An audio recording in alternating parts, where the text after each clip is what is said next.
Yo, what's going on, guys? Today I want to talk about my largest individual stock holding out of all my portfolios. So I have a Moo portfolio, a Weeble, and a Robinhood portfolio. And this stock right here, it's a dividend stock, is my largest holding. And I wanted to dedicate a whole video to it because I never talk about this stock. And that's because it's not really popular. No one's really ever heard about it. But that's really the point of this video. I wanted to introduce you to a stock that you've never heard of. Instead of just going over Apple and Microsoft numbers, I want to show you stock you've never heard of that you could add to your watch list. And let me go ahead and show you the stock I'm talking about. So this is my largest holding. It's worth close to $4,000, and this is ticker symbol CSL or Carlisle. And it's led to a lot of our year-to-date gains.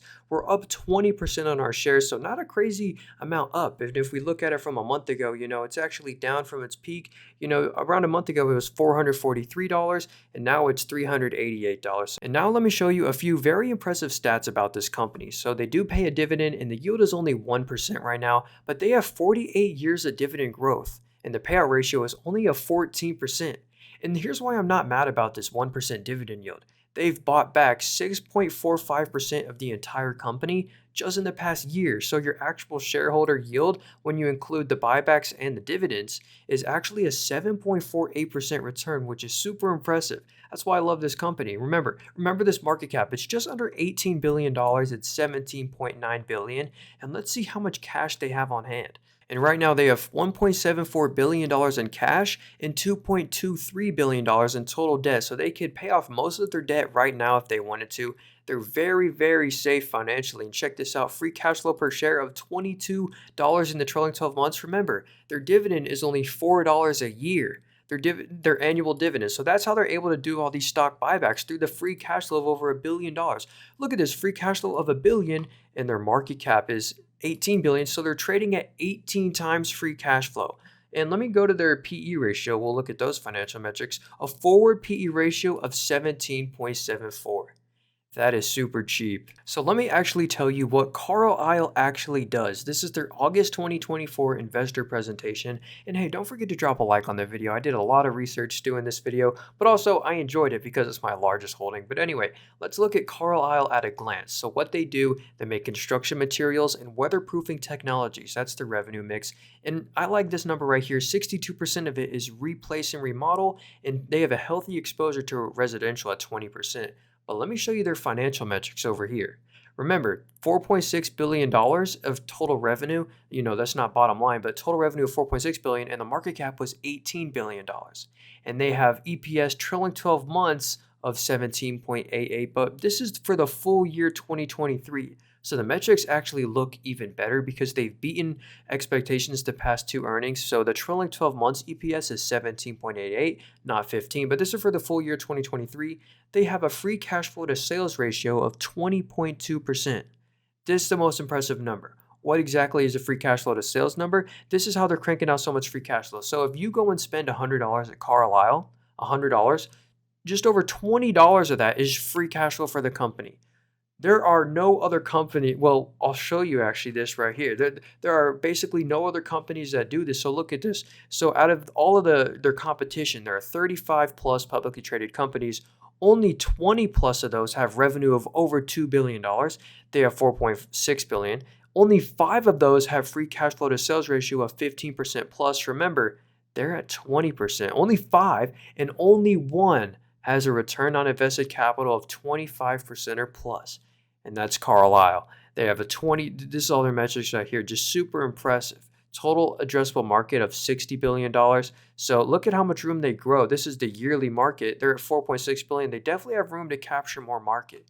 But let me go ahead and show you more. So their business is broken up in 2 different parts. One is CCM, the other is CWT. So Carlisle Construction Materials has revenue of $3.3 billion, has a 30% margin. And this is what we'll get into a little later in the presentation. This is really impressive. That 65% is replace or remodel. And this second part of their business, it has $1.3 billion in revenue and has a 21% adjusted EBITDA margin.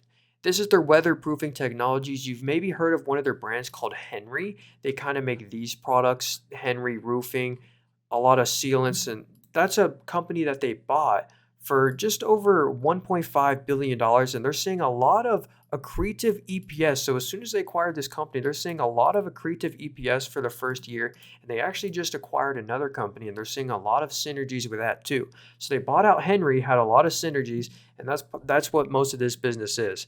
And 54% of that is replace and remodel, but also this part of their business, which is way smaller, it's about a third, is 50% exposed to residential. So, people like you and me are buying this for our houses, our roofs. And here are all the products that they do if you want to look at it. They have a product for every single one of these, HVAC sealants, air vapor barriers, insulation. This is the Henry acquisition, the roof coating, spray foam, weatherproofing technologies. This is kind of all the stuff that they do, which is pretty cool. And here is something that's super impressive. They have highly resilient adjusted margins over time. So look at this. Here was the global financial crisis in 2008. Look at this is their margins. It stayed relatively good. And if we look at 2020, we did see a slight decline, but overall, very, very impressive. They're seeing very resilient margins right now at 28%. So that's just super impressive. And this is the most recent quarter. So at the very top of the presentation, it was for the full year 2023. Now let's look at just the most recent quarter. So they had $1.5 billion just this quarter with a 28.8% adjusted EBITDA margin on that and adjusted EPS. So not just your normal EPS, this is the adjusted EPS of $6.24. And their yearly dividend costs $4. So remember that. They could pay for their entire year of dividends just in the most recent quarter. Let's go ahead and look at some of this other stuff right here. So they've seen expanded adjusted EBITDA margin by 220 bips or 2.2%. Remember, 2.2% on $1.5 billion really adds up. Revenue growth of 11% year over year. Completed the sale of CIT for $2.2 billion. So they actually just sold out of one of their businesses for a huge premium. Another publicly traded company bought them. I believe it's ticker symbol AMH or something like that. I'll double check that. But they sold it to another publicly traded company. It doesn't matter who they sold it to. They got a really good deal on it. And they actually bought another company for $410 million. So they bought Henry, this company a while back, and they're seeing a lot of synergies with that. They instantly saw accretive to EPS. And we see right here the addition of MTL. If we go down here, this is also, they're seeing increasing original synergies from 13 to 20 million, and they're seeing EPS accretion of 30 cents and 70 cents in 2025. So they're doing these synergistic acquisitions that are adding to their EPS, which is amazing. And this is also super impressive. They returned $590 million to shareholders through dividends and share buybacks. So most of this was share buybacks, which is super impressive.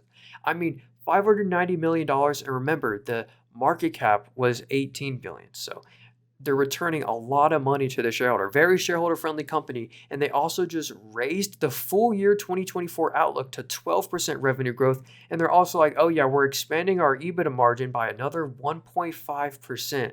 And when they expand their margin on these huge $1.5 billion numbers, it really adds up. We love that. And yeah, here was the company they just acquired. And this slide right here, they're committed to achieving net zero emissions. This is some ESG stuff. They're very ESG friendly. And on top of that, or we just looked at this, they rose their full year 2024 guidance.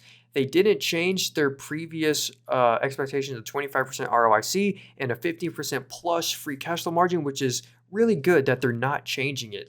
That's already a super bold claim in that they're not changing it. They're reaffirming these super good numbers on top of the 10 to 12% revenue growth. And it was originally 1% expansion of margin. Now it's 1.5%, which is crazy. So let me talk to you about Vision 2030. So that's 6 years away from now, but they plan in their Vision 2030 to have $40 plus of adjusted EPS at a mid-teen compound annual growth rate. And if you do 40 just times a 20x multiple, that's an $800 share price.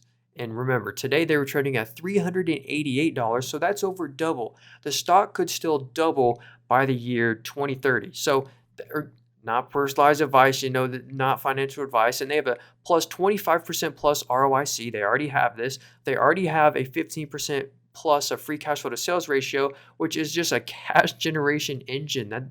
That's how they can do these dividends and stock buybacks. That's why this is my largest holding. They're just super impressive. They're like, how are we going to get this? How are we going to enable Vision 2030? One, through the strategic M&A, which they're doing, the Carlisle experience. They have a super crazy Whenever you buy any of their products, they have warranties. Their customers are willing to pay for these amazing warranties. And they have a huge strategic position. They're already basically the largest market share holder. They're the leading commercial market share, so not residential, but for commercial buildings. But let's keep going. Here is also what's super crazy. They have historically recession resilient. That's hard to claim, recession resilient. So re-roofing has historically, based off history, recession resilience. And check this out. So they saw from 1996 to the early 2000s a huge, pop up in new builds. And that's prime right now. All these buildings are in the prime time to have re-roofs. So there's a lot of pent up demand in the re-roofing cycle. And it is less cyclical to macroeconomic environments. No matter what, if your roof is about to collapse, you're not going to wait. You're going to spend that money now. So here's how they plan to have this very aggressive $40 plus of EPS. Right now, only 1% of their revenue, this is 2023, is spending for R&D. Their investors are mad. They're like, you need to spend more on R&D and invest in new stuff. So they plan to invest in R&D and have a goal from 25% of revenues come from new products that they define as within the past 5 years. So they plan for Vision 2030. Right now it's at 15%. For 2030, they plan to have 25% of revenues come from new products that they don't already have. So they're going to start stealing market share from other competitors. They're already dominant in their market right now. So they're going to start adding into other little segments and also add that to their Carlisle experiences, which is the warranty. And here's how regulation is actually helping Carlisle. So 70% of their building product revenue sales in 2023 were LEED qualified product sales. And regulation is actually forcing people and companies to buy LEED and STAR qualified products and buildings, or, repair with that kind of stuff. So right now, less than 10% of all commercial buildings are LEED qualified. In Carlisle, as these companies have to re-roof and stuff,